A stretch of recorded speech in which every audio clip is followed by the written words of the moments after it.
uraman, urushaman, olib qo'yaman dedi, kelib yalinaveradi. Telefonsiz yasholmaydigan bo'lib qolgan. Qo'pol qilib aytganda dedi, zombi bo'lib qolgan. Mana yaqin bitta bemor keldi, bolasida nevroz bor. Endi men shug'ullanmayman, men bilan so'rayapti, maslahat so'rayapti. Nima qilsam bo'ladi? Nima nevrozingiz borsam, bolam shunaqa mukkasidan telefon ketib qolgan deydi. 9 yoshmi, 8 yosh bolada. Olib qo'ysam janjal deydi. Uraman, urushaman, olib qo'yaman dedi, kelib yalinaveradi. Ojon, telefoningizni berib turing. Ojon, men bunaqa qilaman. Telefonsiz yasholmaydigan bo'lib qolgan. Qo'pol qilib aytganda dedi, zombi bo'lib qolgan. Qarang. Mana shu telefon bu yana bir marta aytaman, nima beradi bu? Bu bizga dopamin beradi. Qisqa dopamin, maza qiladi telefoningiz. Videolarni ko'radi, o'yinni ko'rib, qisqa dopamin. O'sha dopaminga miya o'rganib qoladi. Va o'sha dopaminni xohlaydi. Tushundingizmi?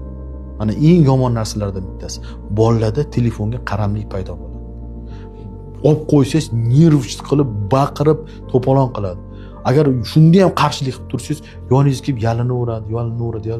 Buni eng zo'r chorasi bolani postepенно bu narsa agar shunga o'rganib qolgan bo'lsa, sekin-sekin chiqarish kerak. Ya'ni bolani soatli telefonga o'tkazish kerak. Qanaqa? Bo'ldi, 1 soat o'ynaysan, keyin darslaringni qilasan, ishlaringni qilasan, keyin yana yarim soatga ruxsat beraman. Bir kunda 2 soat masalan. Keyin uni kamaytirib 1 soat 50 minut, 1 soat 40 minut, sekin shunaqa qilib telefondan aksincha dopaminni boshqacha sirazu sportga berib yuborish kerak. Masalan, bola futbolga boryapti, o'shdan dopamin olishni boshlaydi. Sekin telefonni dopamindan uzoqlashadi. Boshqa sport turiga boryapti, stol tennisga boryapti, undan dopamin olishni boshlaydi. Shunaqa qilib telefonni qaramlik dopamindan qutulib, haqiqiy real hayotdan olinadigan dopaminlarni, kerakli dopaminlarni olishni boshlaydi. Mana oddiy tavsiyalardan bittasi.